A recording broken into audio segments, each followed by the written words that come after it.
party at Hope Terrace. Late on Sunday evening, there wasn't much traffic on the way across town to Hope Terrace. A cold wind had started to blow in from the east, and most people were spending the evening inside, in the warm. Although Hope Terrace was in the Marchmont area, it was very different from the street where Claire Rutherford had lived. These were houses for the rich, not for students. "You can almost smell the money," said Grant, breathing in through his nose as he pushed the doorbell. Kenneth Henderson answered the door, wearing a light blue denim shirt and dark blue jeans with a light brown leather belt. He had bright blue eyes and dark brown hair that was quite long and combed back over his ears. He was in his early 30s and handsome, and he knew it.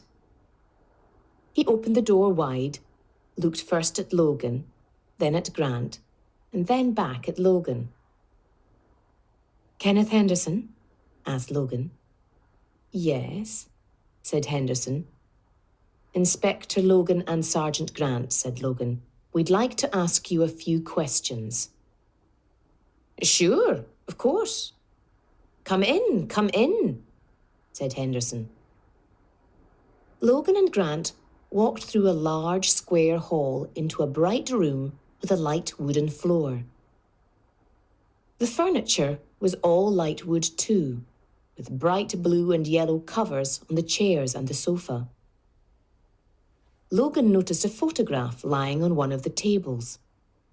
It was of Henderson with an attractive young woman. They had their arms round each other and were laughing. Henderson waved towards the chairs. "Sit down," he said, sitting down in an armchair himself and looking at Logan. "What's this all about?" "I understand you had a party last night," said Logan. "Yes," said Henderson.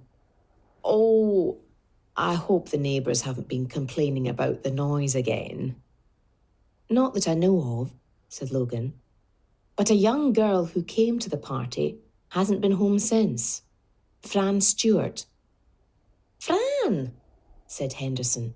"Yes, she was here. She left fairly early, as I remember, about 1 o'clock. I happened to notice what the time was when she came to say goodbye. But nobody else left until about 4 in the morning. Henderson seemed quite relaxed. "Did you know Claire Rutherford?" asked Logan suddenly. "Oh, God!" Henderson sat forward. "You don't think the same thing has happened to Fran?" "We're keeping an open mind," said Logan, watching him carefully. "But we're giving it our full attention."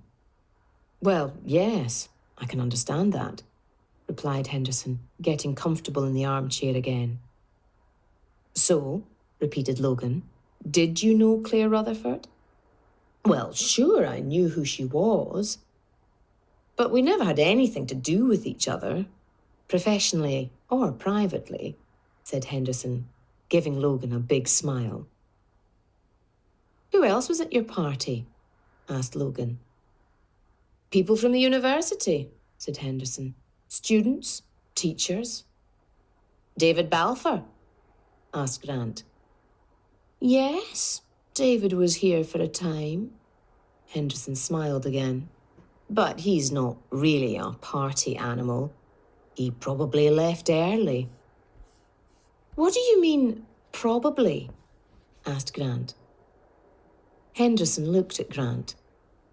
Grant was 60, with thick black hair and a large black moustache. His clothes, as always, looked rather old. A blue jacket and grey trousers. He did not look much of a party animal either.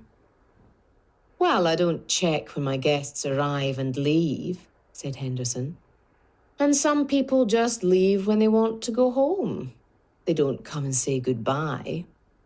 Anyway, sometimes I can be difficult to find." Again he looked at Logan, raised his eyebrows, and gave her a big smile. I sometimes end up in the bedroom. Logan looked at Henderson but did not smile. She was attractive and she knew it, but being attractive was not always a help to a police officer. Because she was good-looking, people did not always take her seriously. She did not like it when that happened. Your girlfriend? She pointed at the photograph on the table.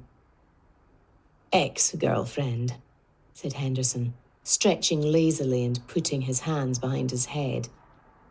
Still looking at Logan, he continued, The position of girlfriend is open at the moment. It's a great opportunity for the right woman. A difficult position to fill, I would think, she said rather sharply. Grant looked across. Logan never got angry, even when questioning difficult people. But there was always a first time. Henderson laughed and looked a little uncertain. Perhaps you'd be kind enough to give Sergeant Grant a list of everyone who was at your party, said Logan. Then she stood up and started looking at the pictures and the books in the room, her lips pressed tightly together. In a little pile, she found 3 photographs. She picked the photos up and looked at them. Henderson with 3 different young women. Obviously, the position of girlfriend wasn't so difficult to fill, even though Henderson was, in her opinion, far too pleased with himself. Silently, Logan warned herself to be careful. She must not allow any dislike of Henderson to affect the investigation. She heard Henderson finish the list of names. I understand Miss Stewart was a research assistant. What was she like? Asked Logan, looking down at Henderson. Hard-working, replied Henderson thoughtfully. Hard-working and not much fun. A bit too serious, really. Then he smiled at Logan. I mean, I invited her because I work with her, but I was surprised when she turned up. She really needs someone to show her how to have a good time. Logan said nothing. She just placed the photos carefully on the table by Henderson's chair. Thank you for your help, she said. We'll be back if this becomes a murder investigation. Logan said nothing on the way back to the London Road police station. Neither did Grant. When they arrived there, it was almost 9 o'clock. As Logan turned off the car engine, she asked, What have you found out about David Balfour? Only that he doesn't have a criminal record, said Grant. But I've got a cousin who works in the university and I'm meeting him for a drink in half an hour. Ask him about Henderson too, said Logan.